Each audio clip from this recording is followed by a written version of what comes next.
Good morning, Holes. This is chapter 20 through 23, so I hope you enjoy. Let's get started. You don't have to answer any question, just sit back and enjoy the story. The chapter 20. Felt good to walk in the shade of the two oak trees. Stanley wondered if this was how a condemned man felt on his way to the electric chair, appreciating all of the good things in life for the last time. They had to step around holes to get to the cabin door. Stanley was surprised to see so many around the cabin. He would have expected the warden to not want the campers digging so close to her home, but several holes were right up against the cabin wall. The holes were closer together here as well, and were of different shapes and sizes. Mr. Sir knocked on the door. Stanley still held the empty sack. "Yes," the warden said, opening the door. "There's been a little trouble out on the lake," Mr. Sir said. "Caveman will tell you all about it." The warden stared at Mr. Sir a moment, then her gaze turned toward Stanley. He felt nothing but dread now. "Come in, I suppose," said the warden. "You're letting the cold out." It was air-conditioned inside her cabin. The television was going. She picked up the remote and turned it off. She sat down on a canvas chair. She was barefoot and wearing shorts. Her legs were as freckled as her face and arms. "So what is it that you have to tell me?" Stanley took a breath to steady himself. "While Mr. Sir was filling the canteens, I snuck into the truck and stole his sack of sunflower seeds." "I see." She turned to Mr. Sir. "That's why you brought him here?" "Yes, but I think he's lying. I think someone else stole the sack, and Caveman is covering up for X-ray or somebody. It was a 20-pound sack, and he claims to have eaten them all by himself." He took the sack from Stanley and handed it to the warden. "I see," the warden said again. "The sack wasn't full," said Stanley, "and I spilled a lot. You can check my hole. In that room, Caveman, there's a small flowered case. Will you get it for me, please?" She pointed towards the door. Stanley looked at the door, then at the warden, then back at the door. He slowly walked toward it. It was a kind of dressing room with a sink and a mirror.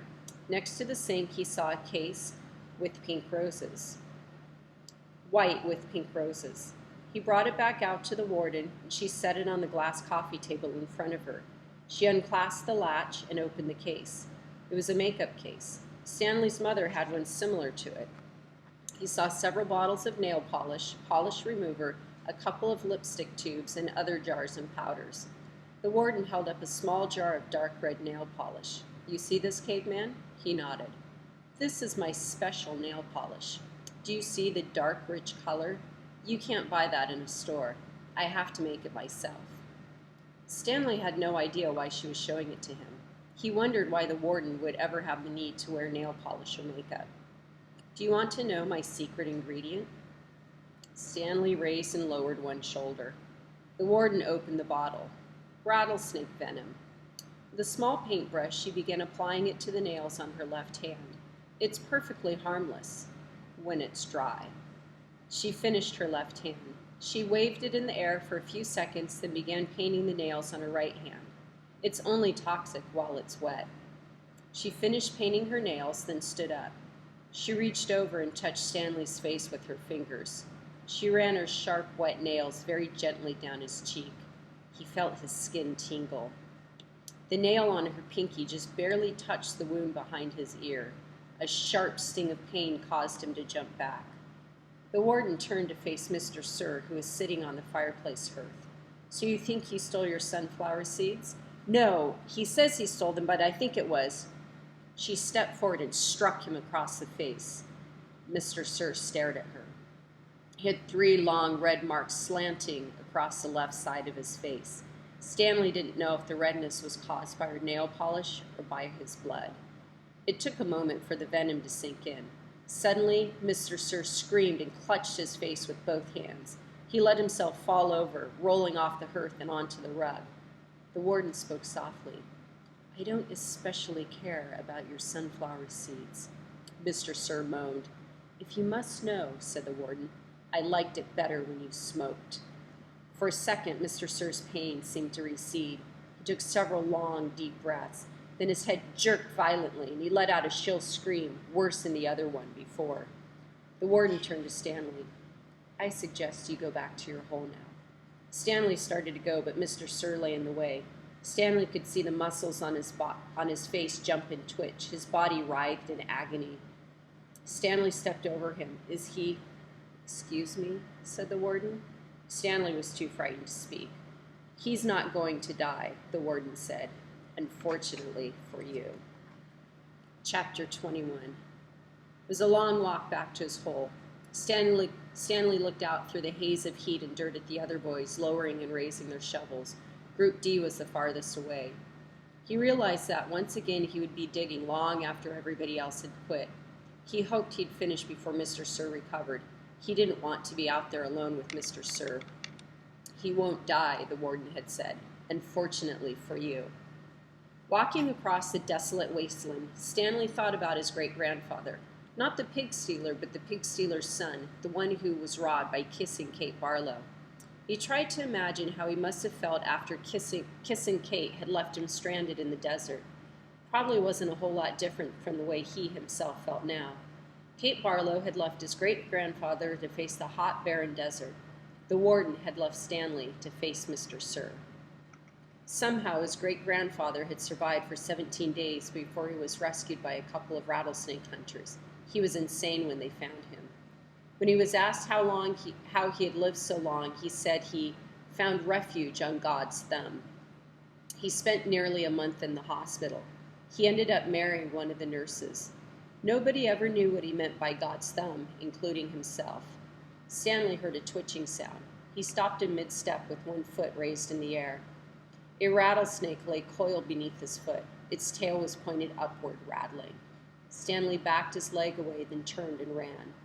This rattlesnake didn't chase after him. It had rattled its tail to warn him to stay away. "Thanks for the warning," Stanley whispered as his heart pounded. The rattlesnake would have been a lot more dangerous if it didn't have a rattle.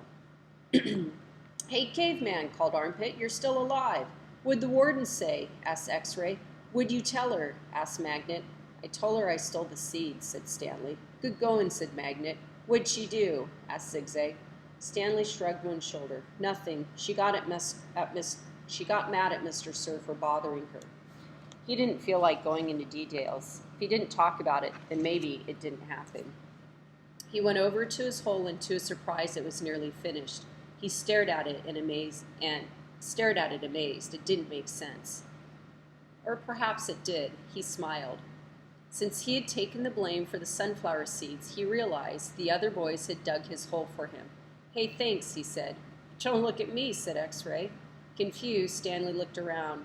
From Magnet to Armpit to Zigzag to Squid. None of them took credit for it. Then he turned to Zero, who had been quietly digging in his hole since Stanley's return. Zero's hole was smaller than all the others. Chapter 22. Stanley was the first one finished. He spat in his hole, then showered and changed into his cleaner set of clothes. It had been 3 days since the laundry was done, so even his clean set was dirty and smelly. Tomorrow, these would be his work clothes, and his other set would be washed. He could think of no reason why Zero would dig his hole for him. Zero didn't even get any sunflower seeds. "I guess he likes to dig holes," Armpit said. "He's a mole," Zigzag had said. "I think he eats dirt." "Moles don't eat dirt," X-Ray had pointed out. "Worms eat dirt." "Hey, Zero," Squid had asked, "are you a mole or a worm?" Zero had said nothing. Stanley never even thanked him, but now he sat on his cot and waited for Zero to return from the shower room. "Thanks," he said as Zero entered through the tent flap. Zero glanced at him, then went over to the crates where he deposited his dirty clothes and towel. "Why'd you help me?" Stanley asked. Zero turned around. "You didn't steal the sunflower seeds," he said. "So? Neither did you," said Stanley. Zero stared at him. His eyes seemed to expand, and it was almost as if Zero was looking right through him. "You didn't steal the sneakers," he said. Stanley said nothing. He watched Zero walk out of the tent. If anybody had X-ray vision, it was Zero. "Wait!" he called, then hurried out after him. Zero had just stopped outside the tent, and Stanley almost ran into him. "I'll try to teach you to read if you want," Stanley offered. "I don't know if I know how to teach, but I'm not that worn out today since you dug a lot of my hole." A big smile spread across Zero's face. They returned to the tent where they were less likely to be bothered. Stanley got his box of stationery and a pen out of his crate. They sat on the ground. "Do you know the alphabet?" Stanley asked. For a second, thought he saw a flash of defiance in Zero's eyes, but then it passed. I think I know some of it, Zero said. A, B, C, D. Keep going, said Stanley. Zero's eyes looked upward. E, F, said Stanley. G, said Zero. He blew some air out of the side of his mouth. H, I, K, P. H-I-J-K-L, Stanley said. That's right, said Zero. I've heard it before. I just don't have it memorized exactly. That's all right, said Stanley. Here, I'll say the whole thing just to kind of refresh your memory. Then you can try it. He recited the alphabet for Zero, then Zero repeated it without a single mistake. Not bad for a kid who had never seen Sesame Street. Well, I've heard it before, somewhere, Zero said, trying to act like it was nothing, but his big smile gave him away. The next step was harder. Stanley had to figure out how to teach him to recognize each letter.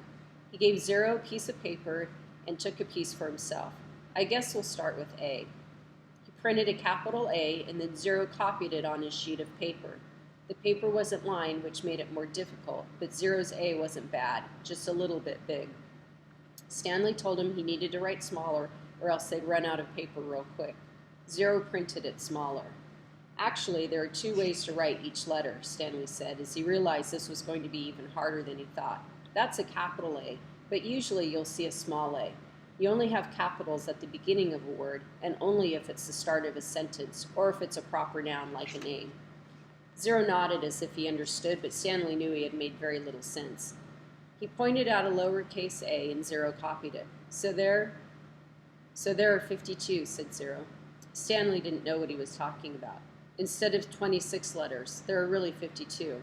Stanley looked at him surprised. I guess that's right. How'd you figure that out, he said. Zero said nothing. Did you add? Zero said nothing. Did you multiply? That's just how many there are, said Zero. Stanley raised and lowered one shoulder. He didn't even know how Zero knew there was 26 in the first place. Did he count them as he recited them? He had Zero write a few more upper and lowercase a's, and then he moved on to capital B. It was going to take a long time, he realized. You can teach me 10 letters a day, suggested Zero. 5 capitals and 5 smalls.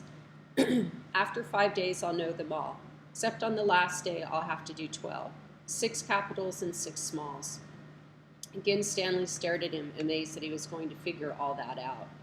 Zero must have thought he was staring for a different reason, because he said, I'll dig part of your hole every day. I can dig for about an hour, then you can teach me for an hour. Since I'm a faster digger anyways, our holes will get done about the same time. I won't have to wait for you. Okay, Stanley agreed. As Zero was printing his B's, Stanley asked him how he figured out it would take 5 days. Did you multiply? Did you divide? That's just what it is, said Zero. It's good math, said Stanley. I'm not stupid, said Zero. I know everybody thinks I am. I just don't like answering their questions. Later that night, as he lay on his cot, Stanley reconsidered the deal he had made with Zero. Getting a break every day would be a relief, but he knew X-Ray wouldn't like it. He wondered if there might be a way Zero would agree to dig part of X-Ray's hole as well. But then again, why should he? I'm the one teaching Zero. I need the break, so I'll have the energy to teach him. I'm the one who took the blame for the sunflower seeds. I'm the one who Mr. Sir is mad at. He closed his eyes and imagined from the warden's cabin, and images from the warden's cabin floated inside his head. Her red fingernails, Mr. Sir writhing on the floor, her flowered makeup kit. He opened his eyes. He suddenly realized where he'd seen the gold tube before. He'd seen it in his mother's bathroom, and he'd seen it again in the warden's cabin.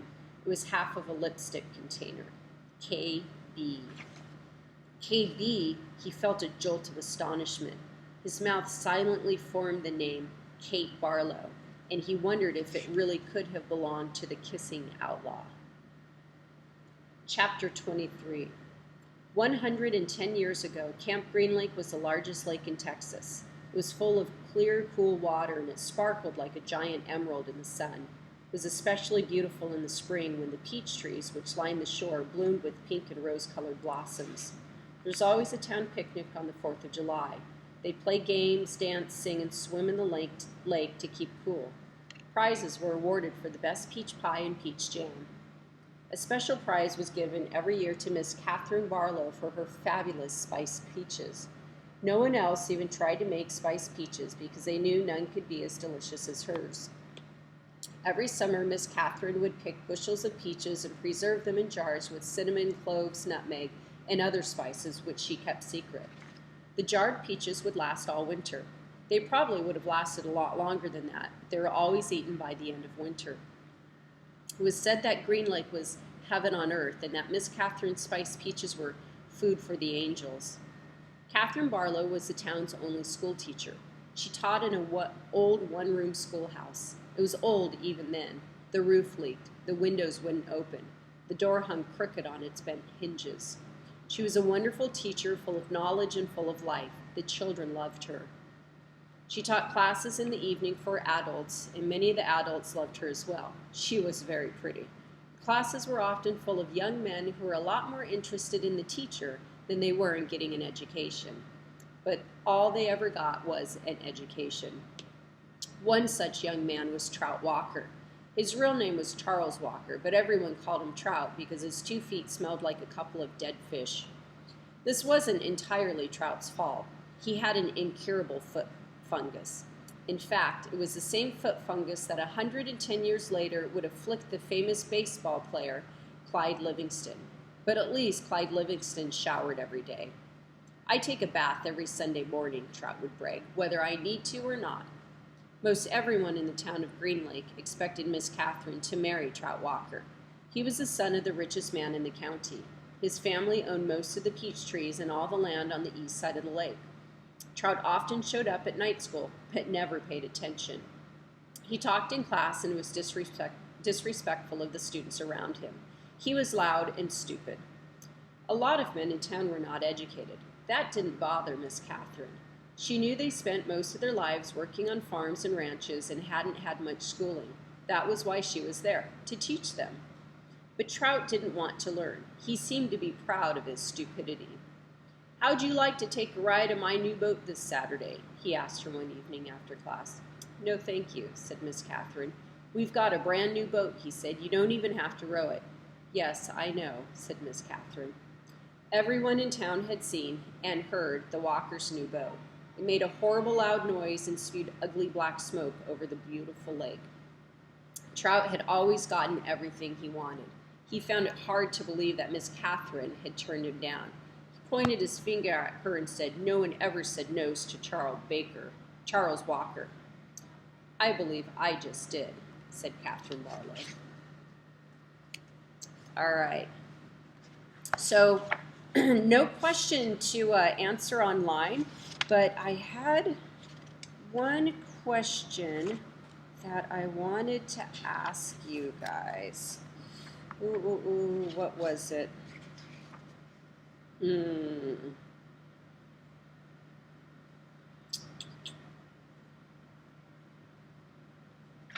think I lost it.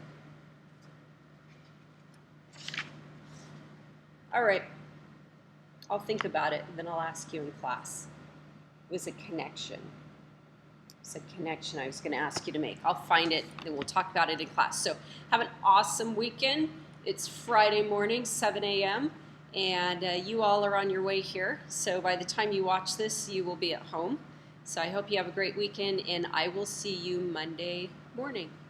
All right, bye-bye.